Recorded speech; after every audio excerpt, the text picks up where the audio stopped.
Assalamualaikum warahmatullahi wabarakatuh. Senang kembali berjumpa di Ato Alim Channel. Saya Abdul Halim, pengamat hukum dan sosial keagamaan.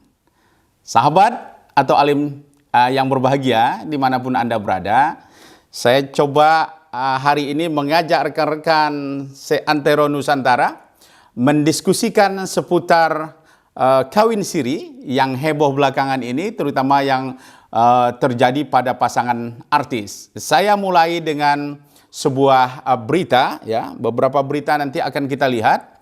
Yang pertama adalah kita coba lihat dari kompas.com, ya, kompas.com, ya. Saya bacakan sahabat supaya kita dapat gambarannya, ya. Jakarta, kompas.com. Pasangan artis yang ada memilih untuk menggelar pernikahan sah secara agama lebih dahulu sebelum diresmikan berdasarkan hukum negara. Baru-baru ini pasangan Rizky Bilyar dan Lesti Kejora mengaku telah melangsungkan pernikahan secara siri sebelum dicatatkan ke negara. Ini berita pertama, sahabat. Kita lihat yang kedua. Akhirnya, ini judulnya masih dari kompas.com, ya. Akhirnya terjawab, Rizky Bilyar dan Lesti Kejora nikah siri pada bulan April. Nah, di dalam berita ini, pasangan selebritas Lesti Kejora dan Rizky Bilyar akhirnya memberi jawaban yang paling ditunggu sejak kabar pernikahan siri mereka diungkap. Dalam tayangan berbagai media kita lihat juga ini ditemui tentang pengakuan tentang adanya nikah siri di bulan April. Sahabat sekalian, mungkin ini bukan hanya fenomenanya Leslar, ya, tetapi tentu ada beberapa di kalangan artis terutama, ya. Kenapa artis? Tentu ini karena, ya, menjadi perhatian publik, maka lebih terekspos. Sementara masyarakat umum tentu tidak terekspos karena memang tidak menjadi sentral perhatian publik. Nah, kita lihat beberapa nama-nama, ya. Yang pertama adalah Mayang Sari, ya. Mayang Sari yang kawin dengan Bambang Trihatmojo, menikah dengan Halimah Agustina Kamil, ya, sejak 1981 dan baru resmi bercerai 2010. Namun setelah menikah siri dengan Mayang Sari sejak tahun 2000, kemudian baru dicatatkan setelah terjadinya kawin siri. Ini yang pertama adalah Mayang Sari. Kedua, Aura Kasih, misalnya, sahabat, kita lihat Aura Kasih dan Erik Amaral, pria asal Belanda, menikah siri pada September 2018 dan akhirnya baru didaftarkan itu adalah di Desember tahun 2018. Yang ketiga ada juga ini artis, ya, Tata Janeta. Janeta, ya. Liku-liku pernikahan Tata Janeta dengan pria asal Iran, yaitu Mehdi Zati, berakhir dengan pernikahan siri di 31 Juli 2014. Sayang, mereka akhirnya juga berpisah. Ini juga kasusnya dalam perkawinan siri, ya. Kemudian yang keempat, Iris Bella. Ini Iris Bella ini yaitu kawin dengan Amarzoni, ya, yang juga menikah secara siri dan kemudian mengesahkan dengan alasan ingin mendapat hubungan yang lebih dalam lagi. Jadi ini kawin siri juga. Yang kelima, ini artis kocak juga ini, yaitu, ya, Nikita Mirzani. Nah, ini agak artis kontroversial juga. Artis yang akrab di Nyai ini, dipanggil Nyai ini, menikah dengan Dipo Latif pada 2018 silam. Namun pernikahan mereka berakhir. Ini juga, sahabat, adalah kasus perkara nikah siri. Ya, kemudian banyak sekali lagi beberapa artis dan yang melakukan nikah siri ini. Sahabat, pertanyaannya adalah, ya, bagaimana sebenarnya, ya, persoalan nikah siri ini? Nah, beberapa pendapat ulama, kemudian juga ustadz-ustadz yang terekspos belakangan ini kita lihat mengatakan bahwa persoalan nikah siri ini adalah persoalan agama yang dianggap sahabat sekalian telah memenuhi unsur-unsur rukun-rukun keagamaan.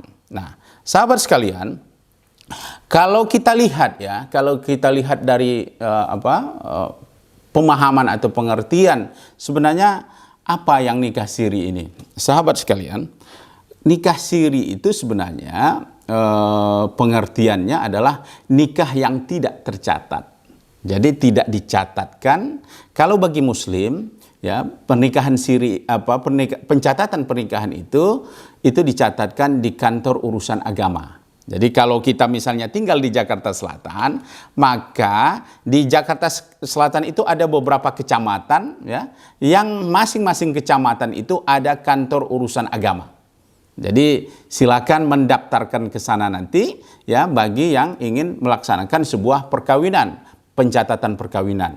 Nah, yang tidak terdaftar di dalam proses administrasi perkawinan KUA itulah yang kita sebut dengan nikah siri.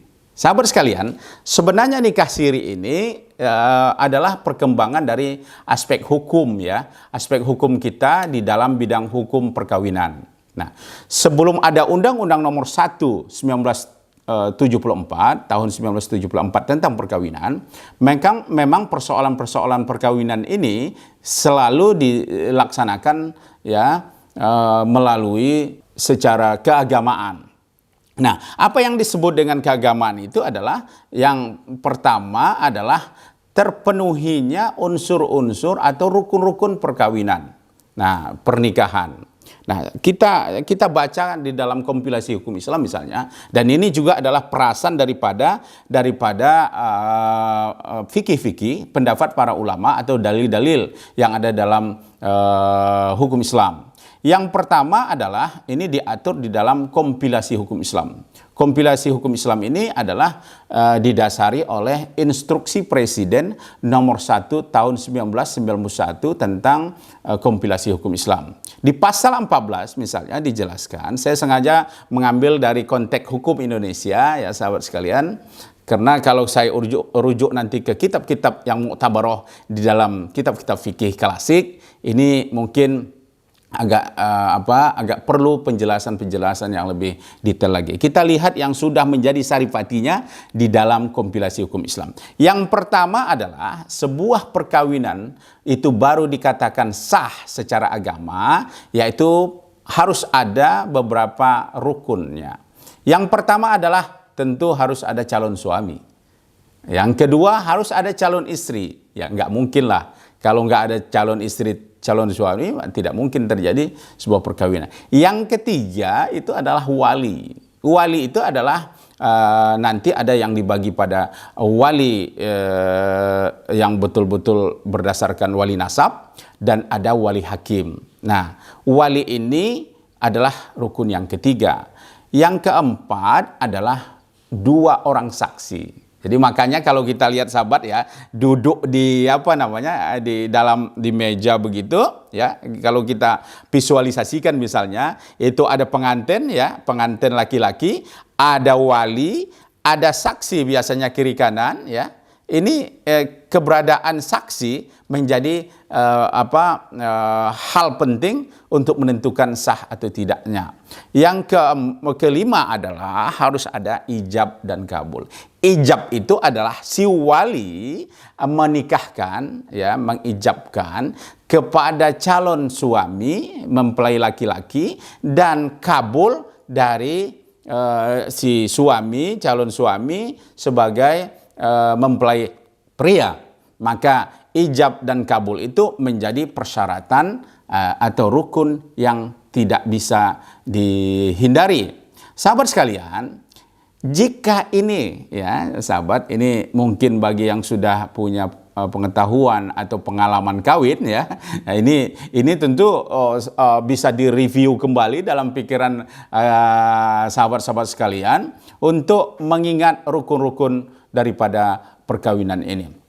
Nah, kalau terpenuhi ini, maka secara agama, ya, dia sebagaimana yang disebut oleh Undang-Undang Nomor 1 Tahun 74, Maka sahabat sekalian, yang disebut di pasal 2 ya, kita bacakan biar rekan-rekan lebih jelas. Di pasal 2 Undang-Undang Nomor 1 tahun 1974 dinyatakan bahwa di ayat 1 ya, perkawinan adalah sah apabila dilakukan menurut hukum masing-masing agamanya dan kepercayaannya.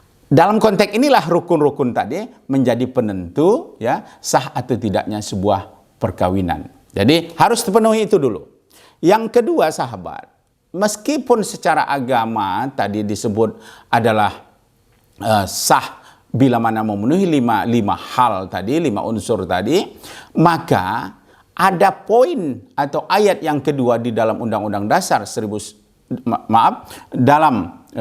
ulangi, dalam Undang-Undang Nomor 1 1974 tentang perkawinan, di ayat 2 disebutkan tiap-tiap perkawinan ya dicatat menurut peraturan perundang-undangan yang berlaku.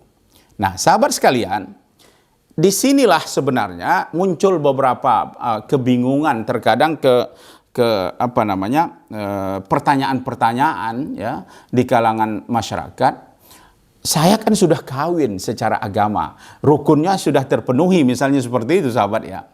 Lalu berarti perkawinan saya sudah sah. Iya, memang sah secara agama. Tetapi sahabat sekalian, negara membuat lagi yang disebut, kalau saya sebut di sini adalah fikih negara sebenarnya. Jadi fikih negara menyatakan bahwa perkawinan yang tadi sudah dilaksanakan secara agama itu harus dicatatkan sahabat ya di kantor urusan agama Islam bagi yang muslim.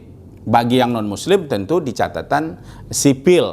Nah, kita dalam konteks muslim sahabat yang berbahagia, maka sebenarnya disinilah perlu kita mengisi Undang-Undang Nomor 1 1974 ini, bahwa kata-kata atau hal-hal atau poin-poin yang terkait di ayat 2 tadi itu menegaskan harus dan wajib sebenarnya sebuah perkawinan itu dicatatkan menurut hukum negara. Nah, persoalannya adalah apakah perkawinan yang tidak dicatatkan itu tidak sah? Sah secara agama.